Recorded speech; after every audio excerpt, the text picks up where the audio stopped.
You ask Tiger to solve.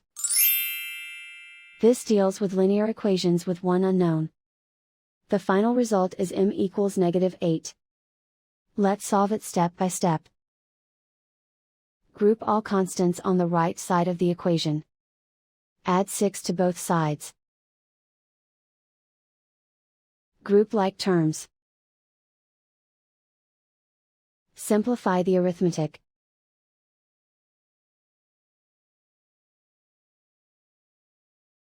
Isolate the m.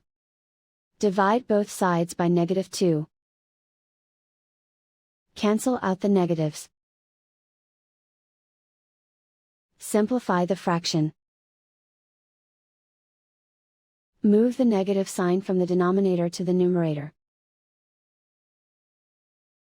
Find the greatest common factor of the numerator and denominator.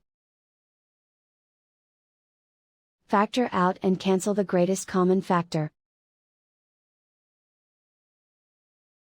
And so the final result is m equals -8.